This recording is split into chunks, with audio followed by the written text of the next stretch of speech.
ఎఫెసీ 5వ అధ్యాయము 15 నుంచి 16 వచనాలు చూసుకుందాం. దినములు చెడ్డవి కనుక మీరు సమయమును పోనీయక సద్వినియోగము చేసుకొనొచ్చు. అజ్ఞానుల వలె కాక జ్ఞానుల వలె నడుచుకొనున్నట్లు జాగ్రత్తగా చూచుకొనుడి. ప్రార్థన చేసుకుందాం. ప్రేమగల తండ్రి, కృపగల రాజా, ఈ యొక్క మంచి ఉదయకాల సమయము మాకు అనుగ్రహించినందుకు నీకు వేలాది వందనాలు, స్తోత్రాలు. ఈ సమయంలో తండ్రి ప్రభువా, మరి నీ వాక్యము, ఈ వాక్యము నీ హస్తాల మీద అప్పచెప్తున్నాము. ఎఫెసీ 5లో బోధించిన ప్రకారంగా మాకునైనా మరి సరైన జీవాహారం అనుగ్రహించి మరి నీ చిత్తాన్ని నెరవేర్చే బిడ్డలుగా మమ్మల్ని చేసుకో తండ్రి ప్రభువా. నీకు ఏది ఇష్టమో అది మేము నెరవేర్చుటకు సహాయపడుతండి. ఆత్మీయత ఎదుగుదలలో మాకు అనుగ్రహించి మరి వాక్యానుసారమైన జీవితం మాకు అనుగ్రహించు. ఏ విషయంలో అయినా తప్పిపోయినట్లయితే క్షమించి ఈరోజు వాక్యతో మమ్మల్ని బలపరుస్తామని యేసుక్రీస్తు నామములో అడుగుచున్నాం తండ్రి, ఆమేన్. మరొకసారి ప్రభువైన యేసుక్రీస్తు ద్వారా మీ అందరికీ సంతోషము, సమాధానము, ఆరోగ్యము కలుగును గాక. ఈ సమయంలో మనందరం కలిసి డు నాట్ బి ఫులిష్ అనే సబ్జెక్ట్ గురించి మనం ధ్యానం చేసుకున్నాం. బుద్ధిహీనుడు లాగా ప్రవర్తించొద్దు అని లేఖనాలలో మనకి చెప్పినట్టుగా చూస్తున్నాం. జ్ఞానంతో ప్రవర్తించాలని భక్తుడైన పౌలు ఎఫెసీ 5లో క్రైస్తవులకి ఎలా నడుచుకోవాలో నేర్పిస్తూ జ్ఞానం కలిగి నడుచుకోవాలి, అజ్ఞానుల వలె నడుచుకోవద్దు అని ఒక ప్రాముఖ్యమైన మాటని మనకి సెలవిచ్చినట్టుగా చూస్తున్నాం. క్రైస్తవులు ముందుగా తెలుసుకోవాలి, క్రీస్తులో జన్మించిన వారు క్రైస్తవులు అని అర్థం. యేసు ప్రభు సిలువలో రక్తం కార్చి భూమి మీదకి వచ్చి మన కోసం ప్రాణం పెట్టారు, మనందరికీ కూడా రక్షణ మార్గం అనుగ్రహించాడు. ఎవరైతే యేసుక్రీస్తుని దేవుడి కుమారుడు నమ్మి బాప్టిజం పొందిన వారు రక్షణ మార్గంలో వచ్చి క్రీస్తు బిడ్డలుగా ఎంచబడతా ఉన్నారు. అనగా క్రైస్తవుడు అనే అర్థము.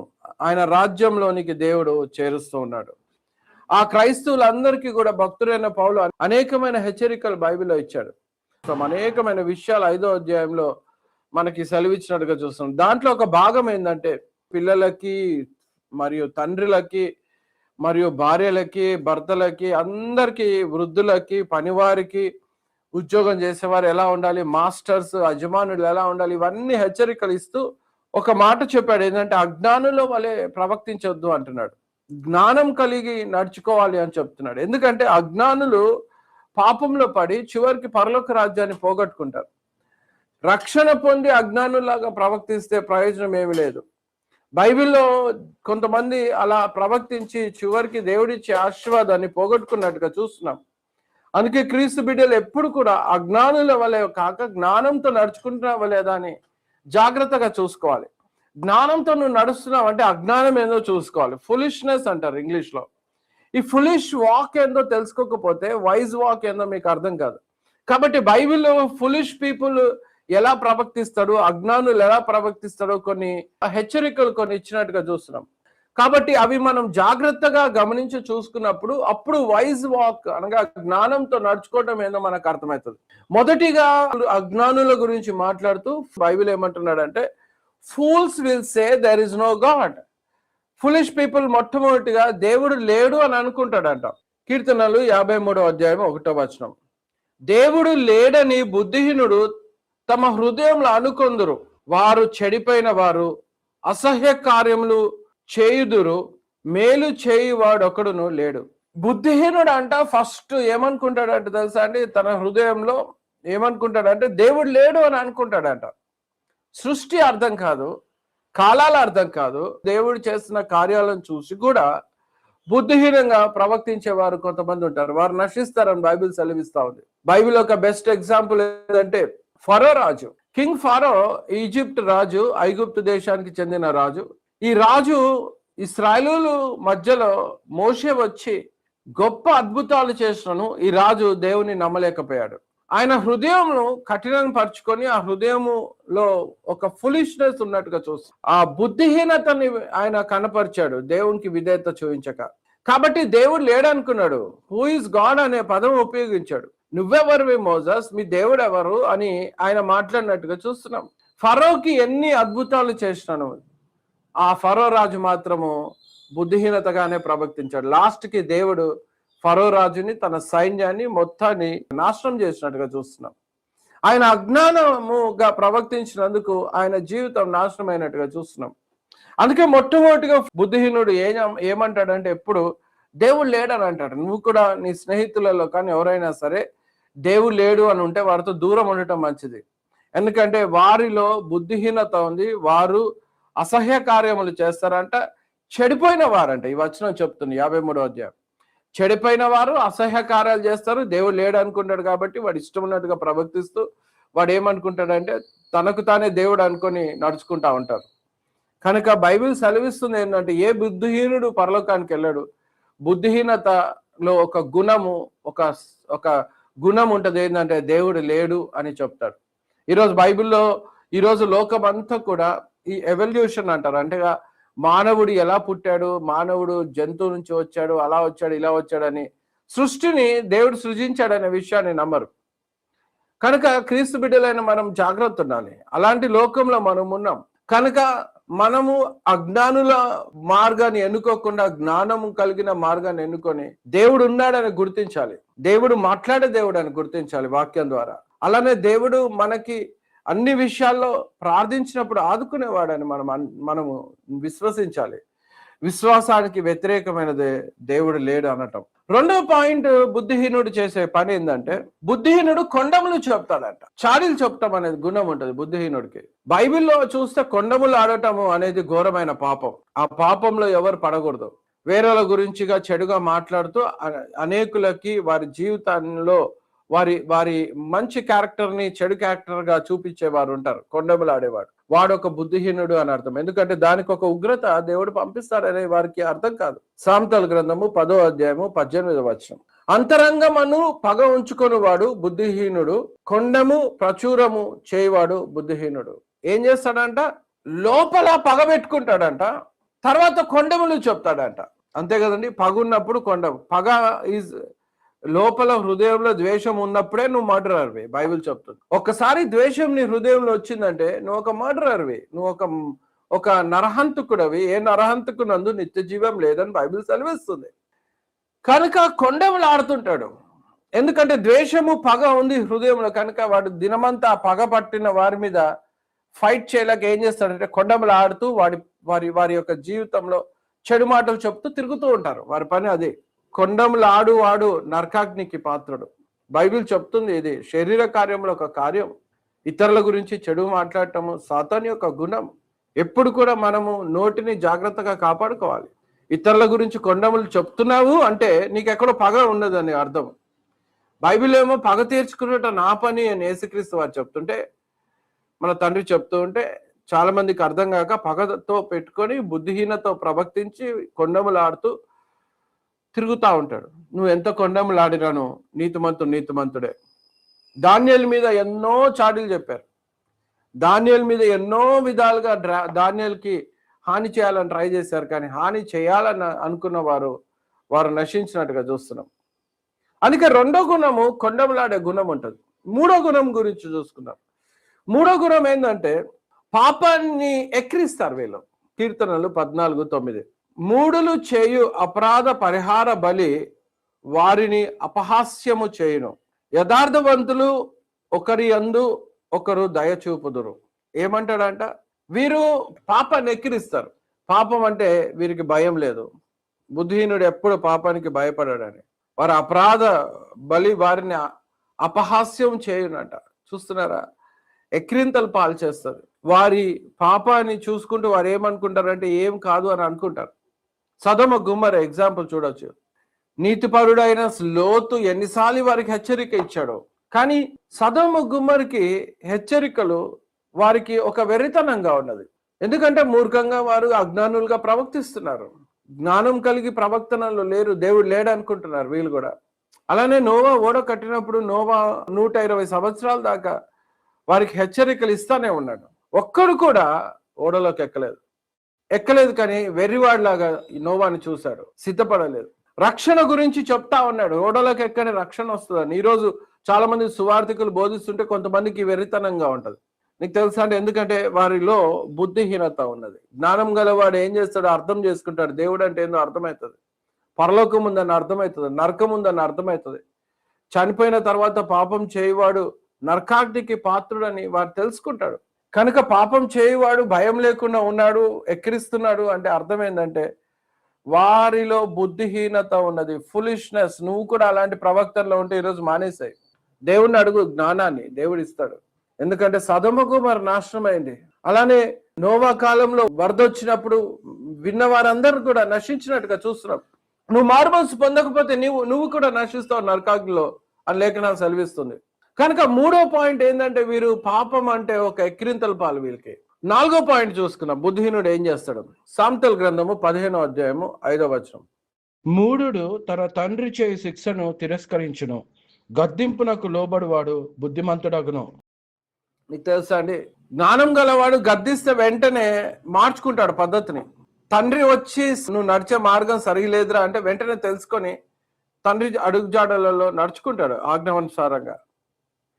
కానీ శిక్షని తిరస్కరిస్తాడట. శిక్షించినా మారడు, శిక్షని తిరస్కరిస్తాడు, గద్దింపుకు లోబడడు. ఎవరంటే బుద్ధిహీనుడు. వాని మూర్ఖుడని ఈ యొక్క లేఖనాలు సెలవిస్తా ఉంది. వాళ్ళ తండ్రి మాటని వినడు. నీకు తెలుసా అండి, సంసోన్ అంతే చేశాడు. సంసోన్కున్న బిగ్గెస్ట్ ప్రాబ్లం, స్టార్టింగ్ లైఫ్ అంతా బాగానే ఉంది, ఎండింగ్ లైఫ్ చాలా సీరియస్గా డేంజరస్గా ఎండ్ అయిపోయింది. చాలా అవమాన పాలు పడిపోయి గుడ్డితనం వచ్చేసి చివరికి కళ్ళు పీకేశారు శత్రువులు. చివరికి ఆయన ఒక యానిమల్ లాగా ఆయనని ఎగతాళి చేశారు, తిప్పారు. దాని తర్వాత ఆత్మహత్య చేసుకొని చచ్చిపోయాడు సంసోన్. స్టార్టింగ్ లోనే వాళ్ళ డాడీ ఇన్స్ట్రక్షన్ ఇచ్చాడు, వద్దు ఈ పని చేయొద్దు. వినలే, తండ్రి మాట వినలేదు. ఎవరైతే సంసోన్కి కండబలం ఉంది, కానీ జ్ఞానంలో ఫెయిల్ అయిపోయినట్టుగా చూస్తున్నాం. అందుకే సొలొమోన్కి తెలుసు కాబట్టి సొలొమోన్ ఏమన్నాడంటే, ప్రభువా నాకు జ్ఞానమి అని అన్నాడు. శారీరక బలమి అని అడగలేదు, యుద్ధం చేయడానికి శక్తిని అని అడగలేదు, సంపాదించుకోవటానికి ధనమి అని అడగలేదు. జ్ఞానమి తండ్రి అని అడిగాడు. జ్ఞానం ఉంటే చాలు అని అన్నాడు. ఆయనకు అర్థమైపోయింది సంసోను బలం ఉండి వేస్ట్ అయిపోయాడు. జ్ఞానమే చాలా ప్రాముఖ్యము, జ్ఞానం ఉంటేనే నేను పరలోక రాజ్యానికి వారసుడు అవుతానని సొలొమోను గుర్తించి సొలొమోను జ్ఞానాన్ని అడిగాడు దేవుణ్ణి. దేవుడు కూడా చాలా సంతోషించాడు జ్ఞానం అడిగినప్పుడు. మీరు కూడా జ్ఞానం అడిగినప్పుడు సంతోషిస్తారు దేవుడు. అందుకే శిక్షని తిరస్కరిస్తున్నావా నువ్వు? ఎవరైనా గద్దించినప్పుడు రిటర్న్ మాట్లాడుతూ ఆ గద్దింపుకు లోబడి సెటరైట్ చేసుకోవట్లేదు నీ లైఫ్ని. అంటే నీ లోపల బుద్ధిహీనత ఉంది. నీకు నువ్వు అనుకుంటున్నావు రైట్ అని. యాక్చువల్గా నీ ఫులిష్నెస్ నిన్ను మోసపరుస్తుంది, నీ అజ్ఞాన దశ నిన్ను మోసపరుస్తూ ఉంది. కానీ జ్ఞానవంతుడు ఏం చేస్తాడు తెలుసా అండి? జ్ఞానవంతుడు ఎప్పుడు జ్ఞానంతో ప్రవర్తిస్తాడు. అంటే బుద్ధి కలిగి ఎవరైనా శిక్షిస్తే వెంటనే దాన్ని అంగీకరిస్తాడు, దాని ప్రకారంగా నడుచుకుంటాడు, సరిదిద్దుకుంటాడు, సెటరైట్ చేసుకుంటాడు. కానీ అజ్ఞాని అలా కాదండి. నిజంగా దావీదుకి జ్ఞానం ఉంది అనుకోవాలి. నాతాను వచ్చి నీలో పాపం ఉంది, ఇది ఇది ఇది అని చూపించిన వెంటనే పడిపోయాడు, ఏడ్చాడు, కన్నీరు కార్చాడు, మారుమనసు పొందాడు, వెంటనే సెటరైట్ చేసుకున్నాడు, దేవునితో మళ్ళీ సమాధాన పడ్డాడు. నిన్వే పట్టణస్తులకి జ్ఞానం ఉందని అనుకోవాలి. వాక్యం విన్న వెంటనే మారుమనసు పొందారు. ఈరోజు ఎంత వాక్యం విన్నాను కొంతమంది మారుమనసు పొందారు. ఎందుకు తెలుసా? అజ్ఞాన దశ వారి లోపల ఉన్నది. వారు గద్దింపుకు లోబడరు, శిక్షకి లోబడరు. దేవుడు శిక్షిస్తున్నా వారు మారరు. ఎందుకంటే బుద్ధిహీనత, అదే బుద్ధిహీనత నరకాలంలోకి లాక్కెళ్తుంది. బాప్టిజం తీసుకుంటారు, గట్టెక్కానని అనుకుంటారు, కానీ బుద్ధిహీనతో ప్రవర్తించి లాస్ట్కి నశిస్తారు. కనుక బ్రదర్ సిస్టర్స్, నీలో అలాంటి గుణం ఉంటే ఈరోజు మార్చుకో. నీలో జ్ఞానవంతుడు అయితే నువ్వేం చేస్తావు తెలుసా? లోబడే జీవితం నీకు ఉంటుంది. లోబడతావు అన్ని విషయాల్లో, దేవుని ఆజ్ఞకి లోబడతావు. మనుషులు నీ లోపల కరెక్షన్ చేసినప్పుడు లోబడతావు. ఐదో గుణం, బుద్ధిహీనుడుకుండే గుణం చూసుకున్నాం. సామెతల గ్రంథము 18వ అధ్యాయం 6వ వచనం. బుద్ధిహీనుని పెదవులు కలహమునకు సిద్ధంగానున్నవి, దెబ్బలు కావాలనే వాడు కేకలు వేయును. బుద్ధిహీనుడు పెదవులు అంట కలహాలు పుడతాయంట. వాళ్ళు వచ్చారంటే గొడవలు స్టార్ట్ అవుతాయి. బుద్ధిహీనుడు ఇంటికి వచ్చిందంటే గొడవలు. కొంతమంది యుద్ధ భూమిని వేసుకొని నడుస్తారండి. వాళ్ళు ఎక్కడ పోతే అక్కడ యుద్ధం జరగాల్సిందే.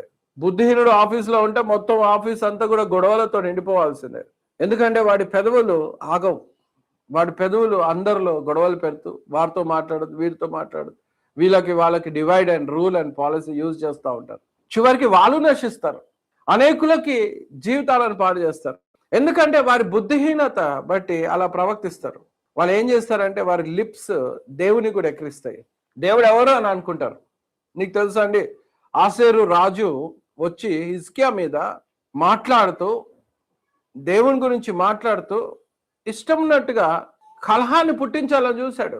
ఇశ్రాయేలులో కలహాన్ని పుట్టించాలని చూశాడు. హిజ్కియా వెళ్ళి దేవుని దగ్గర ప్రార్థన చేశాడు, ప్రభువా ఇలాగ ఈ వ్యక్తి, ఈ రాజు వచ్చి ఇలా మమ్మల్ని హింస పెడుతున్నాడు, రోజు నిలబడి మనుషులతో మాట్లాడుతున్నాడు, రోజు నిలబడి కలహాలు పుట్టించాలని ప్రయత్నం చేస్తున్నాడు, ఇలా ఎక్కిరిస్తున్నాడు దేవా అని దేవుని దగ్గరికి వెళ్ళి ప్రార్థించాడు.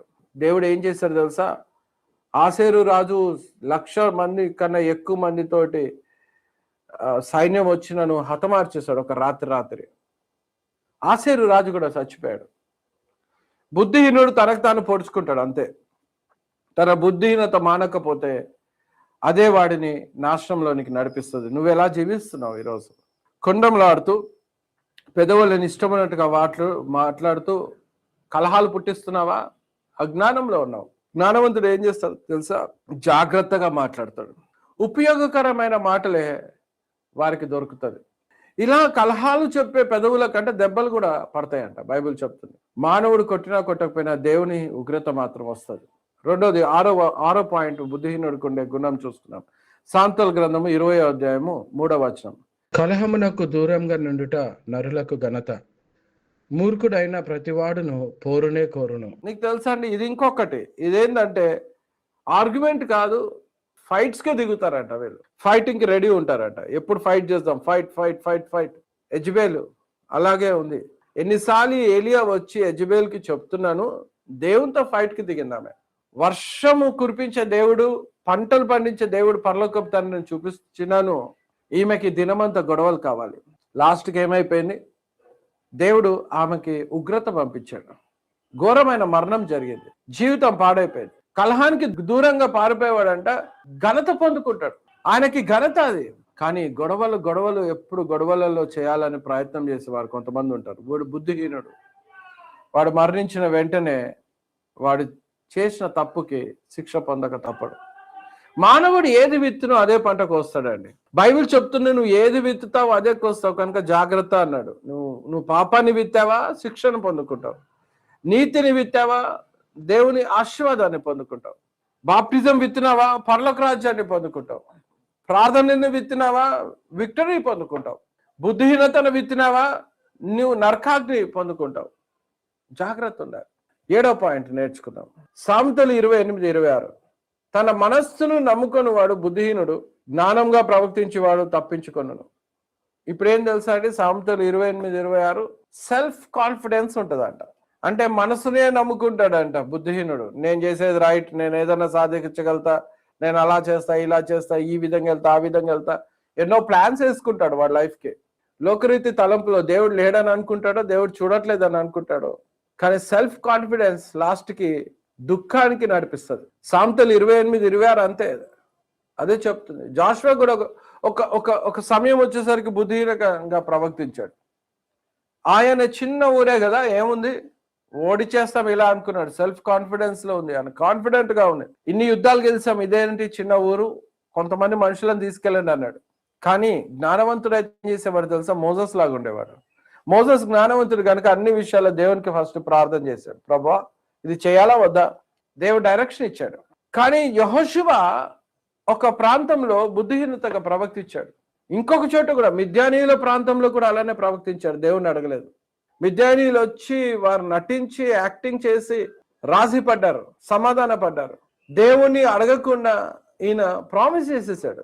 తర్వాత దావీదు కాలంలో ఉగ్రత వచ్చింది. అందుకే యెహోషువ కొన్ని విషయాల్లో ఫులిష్ గా యాక్ట్ చేశాడు.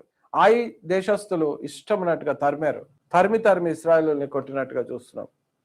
అప్పుడు యెహోషువ నేను ఎంత బుద్ధిహీనతగా ప్రవర్తించాను అనుకున్నాడు. చివరికి తన మనసును నమ్ముకుంటాడట. నాకేం కాదు అని అనుకుంటాడట. నేనే గెలుస్తా అని అనుకుంటాడు. నాదే రైట్ అని అనుకుంటాడు. నేను చేసే ప్రతిక్రియ కరెక్ట్, నా ఆలోచన కరెక్ట్. దేవుణ్ణి ఆశ్రయించాడు, ప్రభు దగ్గర ప్రార్థించారు. నీకు తెలుసా, వీడి మనస్సుని నమ్ముకున్నవాడు వీడు. సెల్ఫ్ కాన్ఫిడెన్స్ ఉంటుంది వీళ్ళకి. కానీ దేవుని బిడ్డలు ఏం చేస్తారు? జ్ఞానం గలవారు దేవుని మీద కాన్ఫిడెన్స్ పెడతారు, దేవుని మీద ఆధారపడతారు. అన్నిట్లో దేవుని ముందు పెట్టి ముందుకెళ్తాడు. ఖచ్చితంగా గెలుపుందని ఆయనకు అర్థమవుతుంది. నెక్స్ట్ 8వ గుణం గురించి చూసుకుందాం బుద్ధిహీనుడికి. అందుకు ప్రభు ఇట్లా, నేను పరిశీలన మీరు గిన్నెయు పల్లెమును వెలుపల శుద్ధి చేయుదురు గాని మీ అంతరంగము దోపుతోనూ చెడుతనంతోనూ నిండి ఉన్నది. అవివేకులారా, వెలుపల భాగమును చేసిన వాడు లోపటి భాగమును చేయలేదా? అవివేకులు పరిశీలారా అంటున్నాడు. వీళ్ళు అవుట్వర్డ్ అపీరియన్స్ చూస్తారు, ఇంటర్నల్ అపీరియన్స్ చూడరు. వీళ్ళు పైన మాత్రమే శుద్ధికరణ గురించి ఆలోచన చేస్తారు, కానీ లోపల శుద్ధీకరణ గురించి ఆలోచన చేయరు. వేషధారణ అంటారు దీన్నే. బుద్ధిహీనుడు ఎప్పుడు వేషధారిగా జీవిస్తాడు, నటిస్తాడు భక్తిగా ఉన్నట్టు. భక్తి మనుషులందరూ చూసి అబ్బో ఈయన మెచ్చుకోవాలి, అబ్బో ఈయన ఎంత భక్తిపరుడో అని అనుకోవాలి. బుద్ధిహీనుడు. జ్ఞానవంతుడు భక్తిగా అనిపించదండి. వాడిని చూసినప్పుడు ఈయన భక్తి ఉందా లేదా అని అనిపిస్తుంది, కానీ లోపల ఎంతో భక్తి ఉంటుంది, లోపల ఎంతో చక్కగా దేవునికి ఇష్టమైన పని చేస్తుంటాడు. కానీ వేషధారి బుద్ధిహీనుడు. పైకి మాత్రం దాన ధర్మాలు చేస్తారు మనుషులందరూ చూడాలని, అదొక వేషధారణ. మనుషులందరూ చూసేటట్టుగా దాన ధర్మాలు చేస్తే దానికి ఘనత ఎక్కడి నుంచి వస్తుంది? ప్రభు ఇయ్యాడు. బుద్ధిహీనుడు ఏం చేస్తాడు తెలుసా అండి? ప్రార్థనలు కూడా వేషధారణ ఉంటుంది. ఏదో గంభీరంగా ప్రార్థన చేసినట్టు ఉంటారు, లాంగ్ ప్రేయర్స్ చేస్తుంటారు. మనుషులు చూసి అబ్బా ఏం ప్రేయర్ చేశారని నేను మెచ్చుకోవాలి, అంతే. మనుషులు మెప్పు కావాలి వీళ్ళకి. లోపల మాత్రము చీకటితో నిండి ఉంటారు, పైకి మాత్రం నటిస్తారు. వేషధార. ఈ వేషధారులు అందరు కూడా పరిశీలు అలా చేస్తుంటే ఓ ఫులిష్ అని అన్నాడు. అవివేకులారా, మీరు ఆత్మీయత జీవితం కోసం ప్రయాసపడట్లేదు, శారీరక అవుట్వర్డ్ అపీరియన్స్ ఆ గురించి ఆలోచన చేస్తున్నారు. కనుక బుద్ధిహీనుడు వేషధారి. వేషధారణ నీకుంటే నీలో బుద్ధిహీనత ఉంది. మారుమనసు పొంది. ఈరోజు నువ్వు ఎక్కడున్నా ఒకే రకమైన ప్రవర్తన కలిగి ఉండాలి, బయట ఏదో లోపల అంతే. నువ్వు మాట్లాడే మాట నిజాయితీగా ఉండాలి, నీ ప్రవర్తన సరి అయిన విధంగా ఉండాలి. 9వ భాగం చూసుకున్నాం. బుద్ధిహీనుడు ఇంకేం చేస్తాడు? ఇర్మియా 17:11. అన్యాయంగా సంపాదిస్తాడంట బుద్ధిహీనుడు. న్యాయ విరోధంగా ఆస్తి సంపాదించుకొని వాడు తాను పెట్టిన గుడ్లను పొదుగు కంసు పిట్టవలేనున్నాడు. సగము ప్రయాణంలో వాడు దానిని విడవవలసి వచ్చును. అట్టివాడు కడపటి వాటిని విడుచుచు అవివేకిగా కనబడును. తెలుసా అండి? ఆస్తిని సంపాదిస్తాడట. ఏం చేస్తాడంట? మోసంతో ఆస్తిని సంపాదిస్తాడంట. ఎంత బుద్ధిహీనుడు అండి! పరలోకంలో ఆస్తి గురించి ఆలోచన చేయాలి, కానీ భూసంబంధమైన ఆస్తి మీద ఆలోచన చేసేవాడు బుద్ధిహీనుడు. వాడు సగం ప్రయాణంలోనే మొత్తం పోతుందంట. యూదా ఇస్కరియోతు బుద్ధిహీనత ఉందని అనుకోవాలి. అందరూ శిష్యులేమో దేవుని మాటల మీద ఆధారపడి ఆయన ఆజ్ఞానుసారంగా నడుచుకుంటుంటే, యూదాకి మాత్రము ఆయనకి ధనం మీద మైండ్ ఉంది.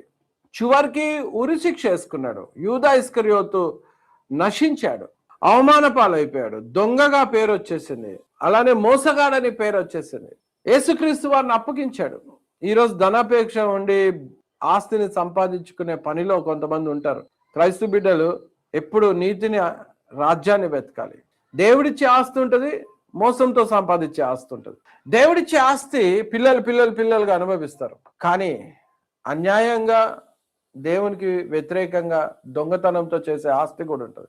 అది నీతిమంతులకు ఎప్పుడో ఒకసారి వెళ్ళిపోతుంది. సగంలోనే దాన్ని విడిచిపెట్టాలంట. ఒక గువ్వతో పోలుస్తున్నాడు, దాని గుడ్లు ఏం చేస్తుందో పోలుస్తున్నాడు. కాబట్టి ఇర్మియా చక్కగా చెప్తా ఉన్నాడు. నెక్స్ట్ 10వ పాయింట్ చూద్దాం, ఫులిష్నెస్ గురించి. ఫులిష్ పీపుల్, అజ్ఞానులు, ప్రభువైన యేసుక్రీస్తు వారు చెప్పారు, దేవుని మాటని ఆలకించారట, ఆజ్ఞలని గైకొన్నాడంట. చూడండి మత్తయి సువార్త 7:26. కాబట్టి ఈయన మాటలు విని వాటి చొప్పున చేయు ప్రతివాడు బండ మీద తన ఇల్లు కట్టుకొని బుద్ధిమంతుని పోలి ఉండును. నీకు తెలుసా అండి? యేసుక్రీస్తు మాటల్ని విని తన జీవితాన్ని కట్టుకుంటాడంట. బండ అంటే క్రీస్తు, ఆ క్రీస్తు మీదనే తన జీవితాన్ని కడతాడు. వాన కురిసెను, వరద వచ్చెను, గాలి విసిరెను, ఆ ఇంటి మీద కొట్టాను, కానీ దాని పునాది బండ మీద వేయబడాను గనుక అది పడలేదు.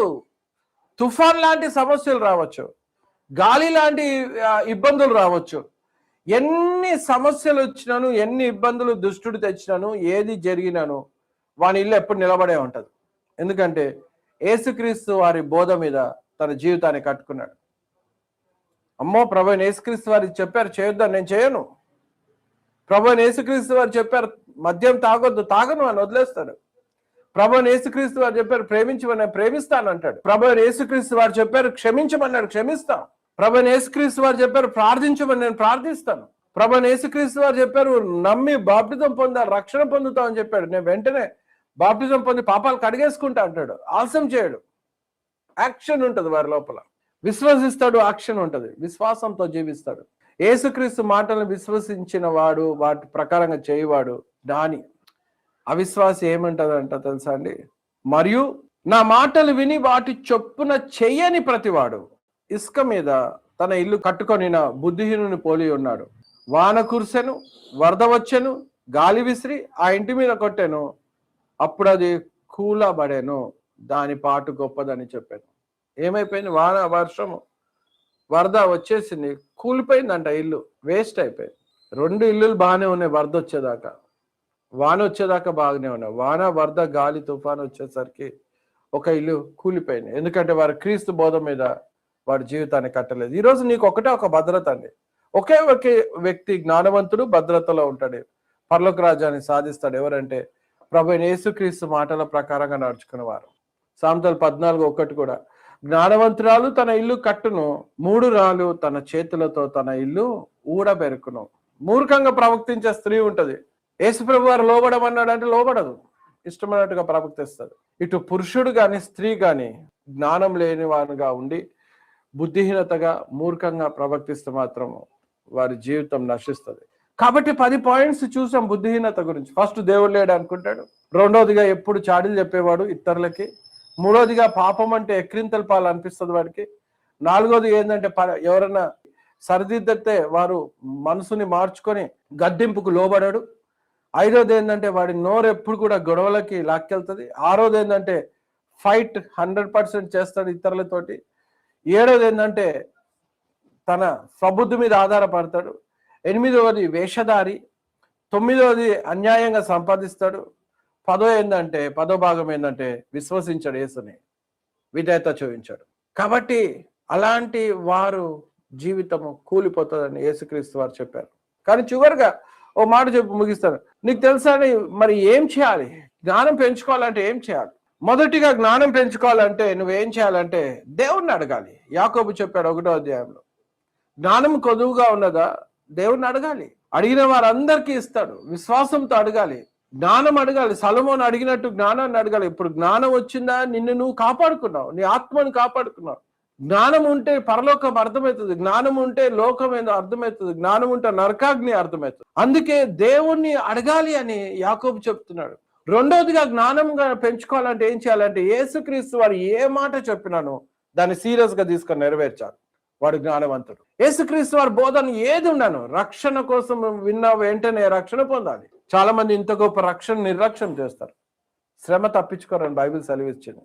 కనుక జ్ఞానవంతుడు ఏం చేస్తాడంటే వెంటనే పాండిత్యాన్ని అంగీకరిస్తాడు, వాక్యాన్ని అంగీకరిస్తాడు. జ్ఞానవంతుడుగా ప్రవర్తించాలంటే యెహోవా యందు భయభక్తులు కలిగి ఉండుట జ్ఞానమునకు మూలం. కనుక భయభక్తులు నేర్చుకోవాలి, విధేయత నేర్చుకోవాలి. భక్తి అంటే విధేయత, అవిధేయత భక్తిహీనత జీవితం. ఈ 2 విషయాలు నువ్వు చేసినప్పుడు జ్ఞానాన్ని పెంచుకుంటావు. నీ లైఫ్ షార్ట్ అండి భూమి మీద. నువ్వు జ్ఞానిగా ఉన్నావా, ఫులిష్ గా ఉన్నావా పరీక్షించుకో. ఈ 10 గుణాలలో ఏ ఒక్క గుణం ఉన్నా నువ్వు ఫులిష్ మ్యాన్వి, నువ్వు ఒక అజ్ఞానివి, పరలోక రాజ్యాన్ని పోగొట్టుకుంటున్నావు. మారుమనసు పొందు. ఈ 10 గుణాలలో ఏ గుణం నీకుండదు. బుద్ధి గల కన్యకలు పెళ్లి కుమారుడితో పాటు విందులోకి వెళ్ళిపోయారు. బుద్ధి లేని వాళ్ళంతా రాంగ్ క్యాలిక్యులేషన్ చేసుకున్నారు. నాకేం కాదు అనుకున్నాడు, నశించారు. వాడు డోర్ ముయ్యబడ్డది, వారికి డోర్ ఎప్పుడు తెరవబడలేదు. అందుకే వాక్యానికి ఇమీడియట్ గా యాక్ట్ కావాలి. రక్షణని పిలిస్తే రక్షణ పొందాలి, దేవుని కోసం జీవించాలి. అందుకే ఎఫ్ఎస్సి సంఘానికి పౌలు భక్తుడు చెప్పాడు ఏంటంటే, దినములు చెడ్డవి కనుక మీరు సమయంను పోనీయక సద్వినియోగం చేసుకొనొచ్చు, అజ్ఞానుల వలె కాక జ్ఞానుల వలె నడుచుకున్నట్లు జాగ్రత్తగా చూచుకొనడి. So be careful, your life is in your hand. నువ్వు పరలోకానికి వెళ్తున్నావా, నరకానికి వెళ్తున్నావా, నీ చేతిలో ఉంది. బుద్ధిహీనుడు ఎప్పుడు కూడా నేను చాలా బతుకుతా అనుకుంటాడు. వాడికి అర్థం కాదు. జ్ఞానం గలవాడు ఏమంటాడంటే ఈ రోజు నేను చనిపోయిన పరలోకానికి వెళ్ళాలి అని సిద్ధపాటు జీవితంతో ఉంటాడు. ఆ సిద్ధపాటు జీవితం నీకు ఉందంటే నువ్వు జ్ఞానివే. కనుక ఈరోజు పరీక్షించుకుంటూ మనం శ్రద్ధగా దేవుని కోసము దేవుడిచ్చిన కట్టడలు నెరవేరుస్తూ దేవునికి జ్ఞానం అడుగుతూ జ్ఞానులుగా జీవించడానికి ప్రయాసపడదాం. దేవుడి వాక్యాన్ని జీవించును గాక. ఆమేన్. ప్రేమగల తండ్రి, కృపగల రాజా, ఈ లేఖనం ఇచ్చినందుకు వందనాలు. ఈ లేఖనం ద్వారా మాకు నాయన మరి బుద్ధిని జ్ఞానాన్ని అనుగ్రహించి భయభక్తులతో నడుచుకున్నటకు ఈ లేఖనము 30 60 100 ఫలింపజేయి. విన్నవారందరినీ కూడా దీవించు తండ్రి. ప్రతి ఒక్కరూ అజ్ఞానులుగా కాదు జ్ఞానంగా ప్రవర్తించటకు సహాయపడతావని ఈ సమయం అంతా నీ చేతులకు అప్పగిస్తూ మిగతా కార్యక్రమం నువ్వు నడిపిస్తావని యేసుక్రీస్తు నామములో అడుగుచున్నాను తండ్రి. ఆమేన్.